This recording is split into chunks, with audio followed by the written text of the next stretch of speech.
Larsen and Toubro देश की leading infrastructure company 6 green ammonia plant लगाने की बातचीत कर रही है। इसके लिए तकरीबन 48,000 करोड़ रुपए के इन्वेस्टमेंट की भी बात हो रही है। ये प्लांट कहां पर लगेगा, इस प्लांट को लेकर क्या कुछ डिटेल्स सामने आई है, कितना प्रोसेस कंप्लीट हो चुका है, इसके अलावा ग्रीन अमोनिया अमोनिया से कैसे अलग है, इसका इस्तेमाल किन किन चीजों में होता है, चलिए ये सब कुछ समझने की कोशिश करते हैं और जानते हैं कि L&T का ग्रीन अमोनिया की तरफ रुख क्यों बढ़ता जा रहा है। नमस्कार, मेरा नाम है सत्यम और आप देख रहे हैं मनी 9। सबसे पहले बात करते हैं इस पूरे प्रोसेस की, इस डिटेल की कि ये प्लांट कहां लगने वाला है। तो आपको बता दें कि L&T ग्रीन अमोनिया के लिए कांगला में, गुजरात के कांडला पोर्ट में एक प्लांट सेटअप करने की बातचीत कर रहा है, जिसके लिए इन्होंने लैंड एक्विजिशन भी कर दिया है। लगभग 300 एकड़ के करीब का लैंड एक्वायर कर लिया गया है। ये 6 फेज में पूरे प्लांट लगाने की बातचीत चल रही है। इसके लिए तकरीबन 48,000 करोड़ रुपयों के इन्वेस्टमेंट की बात हो रही है। 6 मैन्युफैक्चरिंग यूनिट होंगे जहां पे ग्रीन अमोनिया की मैन्युफैक्चरिंग की जाएगी। अब बात करते हैं कि कितनी डिटेल्स आ चुकी हैं इस प्लांट के सेटअप को लेके। तो आपको बता दें कि तकरीबन 6 फेज में इन प्लांट्स का सेटअप किया जाएगा। इसके पहले फेज में लैंड एक्विजिशन का काम होना है। तो 500 एकड़ लैंड L&T ने एक्वायर कर लिया है गुजरात के कांडला पोर्ट के आसपास।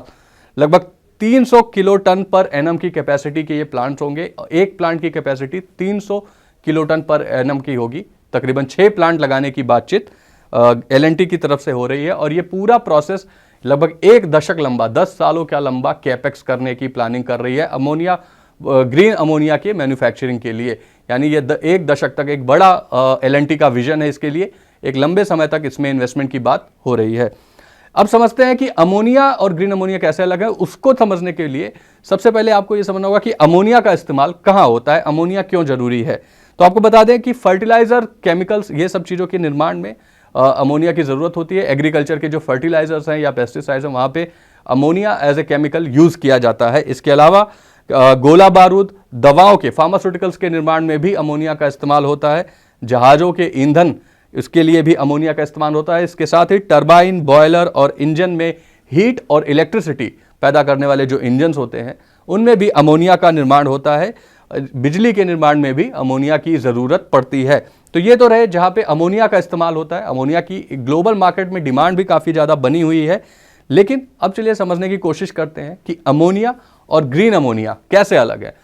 नाम से ही जैसे कि आपको क्लियर हो रहा है, अमोनिया और ग्रीन अमोनिया में ग्रीन अमोनिया ज़्यादा नेचर फ्रेंडली होगा, ज़्यादा इको फ्रेंडली होगा, उसकी बातचीत चल रही है। सबसे पहले आप ये जानिए कि अमोनिया का निर्माण कैसे होता है। तो आपको बता दें कि नेचुरल गैस के इस्तेमाल से अमोनिया का निर्माण किया जाता है।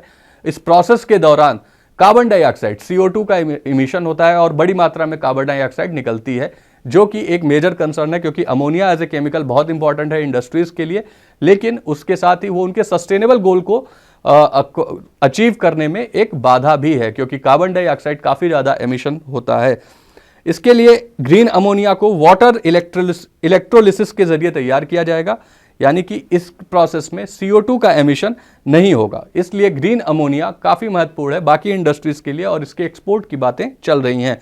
नेट जीरो कंपनीज के लिए नेट जीरो एमिशन की जो बातचीत होती है, जो उनके गोल्स होते हैं, उसे अचीव करने के लिए ग्रीन अमोनिया की ज़रूरत पड़ती है।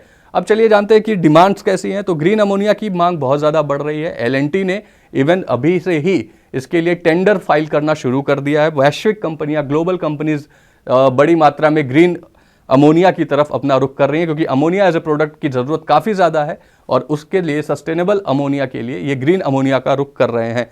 L&T ने टेंडर भरना शुरू कर दिया। साउथ ईस्ट एशिया और यूरोप, ये 2 ऐसे एरियाज हैं जहां पे सबसे ज़्यादा एक्सपोर्ट की बात चल रही है। यहां पे ग्रीन अमोनिया का एक्सपोर्ट किया जाना है। L&T ग्रीन हाइड्रोजन के जरिए ग्रीन अमोनिया का निर्माण करेगी, जिससे कार्बन डाइऑक्साइड एमिशन कम होगा और ये ज़्यादा ही इको फ्रेंडली ऑप्शन बन के आएगा अमोनिया की जगह पे। तो ये रही इस पूरी खबर की डिटेल्स। आपका इस पूरे न्यूज़ पर, आपका इस पूरे टॉपिक पर क्या व्यू है, हमें कॉमेंट में ज़रूर बताएं। वैसे ही वीडियोज़ के लिए देखते रहें मनी 9।